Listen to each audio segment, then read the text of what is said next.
میں خطاب کے لیے گزارش کرتا ہوں جناب محمد باقر علی صدیقی قادری صاحب کو کہ وہ آئے اور مرکزی جلسہ فیضان خواجہ غریب نواز رضی اللہ تعالیٰ عنہ سے خطاب فرما کر ہم سب کے دلوں کو نور سے منور اور مجلہ فرمائیں۔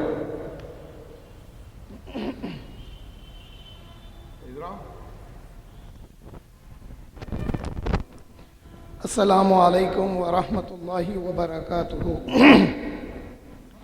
الحمد للہ رب العالمین والصلاة والسلام علی سید الاولین والآخرین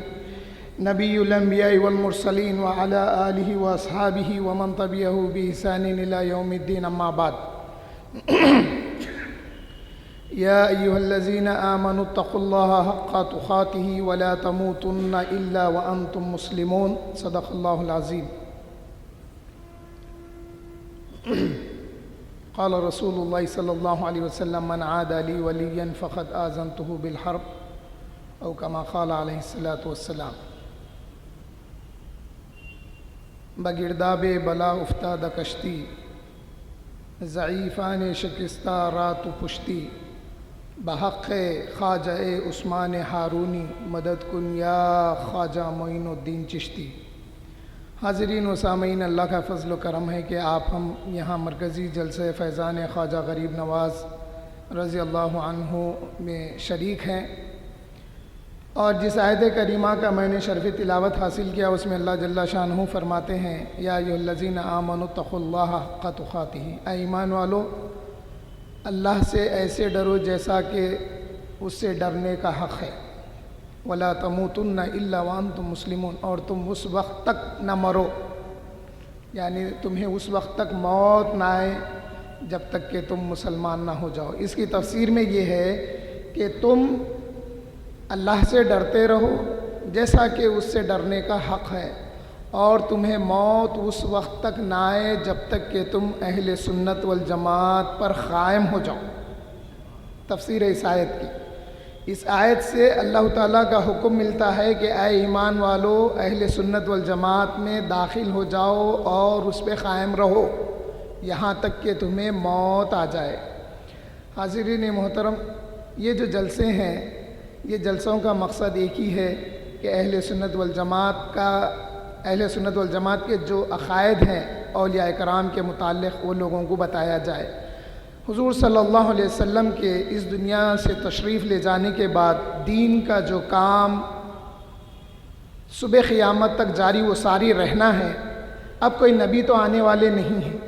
سوائے حضرت عیسیٰ علیہ السلام کے۔ اگر وہ آئیں گے تو حضور کی شریعت کی پابندی کریں گے اور قرآن شریف کو فالو کریں گے حضرت عیسیٰ علیہ السلام، اور وہ حضور کے امتی ہوں گے جب وہ قرآن اور حدیث اور حضور کی شریعت کو فالو کریں گے۔ تو معلوم ہوا اب صبح قیامت تک کوئی نبی آنے والے تو نہیں ہیں،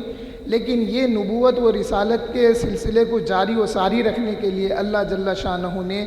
اولیاء کرام کا انتخاب کیا ہے۔ اسی لیے آپ اولیاء کرام کے اگر کرامتوں کو دیکھیں گے تو وہ کسی نہ کسی نبی کے فیض، معجزے کا فیض ہوتا ہے جو ان کے اوپر ظاہر ہوتا ہے۔ جیسے ہم حضرت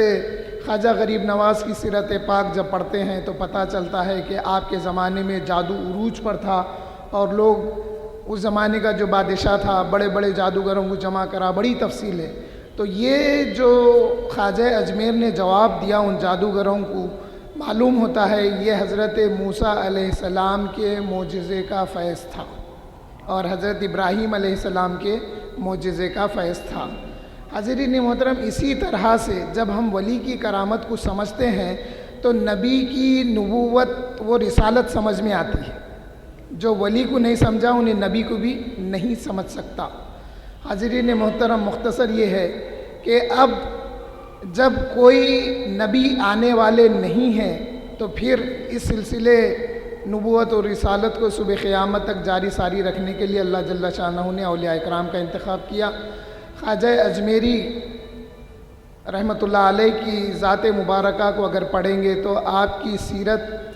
کو دیکھیں گے تو تقریباً حضور صلی اللہ علیہ وسلم کی سیرت نظر آتی ہے، سیرت سمجھ میں آتی ہے۔ اور حضرت خواجہ اجمیری نے یزیدیوں کو جو جواب دیا وہ بھی آپ کی سیرت سے ملتا ہے، جیسا میں اسے پہلے بتایا۔ وقت کی تنگی کی وجہ سے 1-2 منٹ میں اپنی بات کو پوری کر لیتا ہوں۔ جب یزیدیوں نے یہ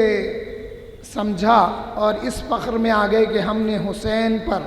آل رسول پر، اہل بیت پر ہم نے پانی کی پابندی لگا دی ہے،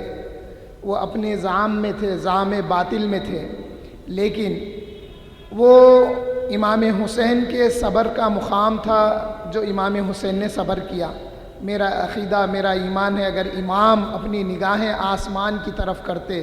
تو بارش برستی، اور امام اگر نگاہیں زمین کی طرف کرتے تو زمین چشمے ابال دیتی تھی امام کے قدموں میں۔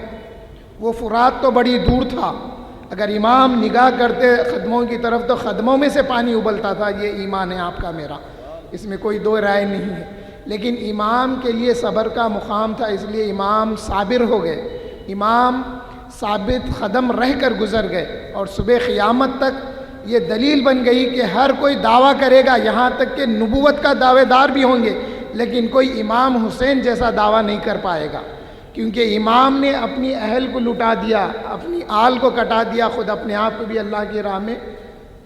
لٹا دیا۔ تو حاضرین محترم، خواجہ اجمیر نے ان لوگوں کو صبح قیامت تک ایک جواب دیا کہ ارے نادانو، تم کیا سمجھتے ہیں کہ میرے امام پر، میرے دادا پر پانی کی پابندی تھی؟ ارے پانی کے قسمت نہیں تھے جو میرے امام تک نہیں آیا، ورنہ امام نگاہ کرتے آسمان سے پانی برستا، نگاہ کرتے زمین پانی۔ انا ساگر پر جب پانی بند کر دیا گیا تو آپ نے اپنا ایک کاسا بھیجا، جس میں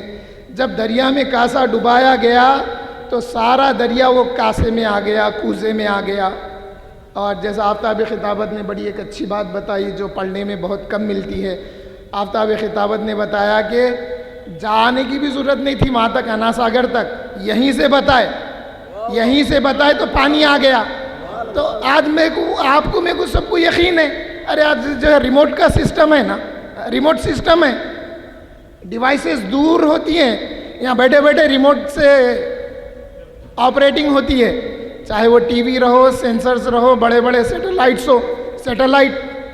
یہ ساری چیزیں جو ہے سینسرز پہ ڈیپینڈ ہے۔ تو یہ بات بھی ہمارے لیے قابل یقین ہے، اور یقین کامل کی طرف یہ بات ہے کہ اگر میرے آپ کے خواجہ نے اپنے مقام پہ بیٹھ کر اگر وہ کوزہ انا ساگر کی طرف بتا دیے تو یقیناً وہ انا ساگر کوزے میں آ گیا۔ جیسے جیسے سائنس ترقی کر رہی ہے، اولیاء کرام کی کرامتیں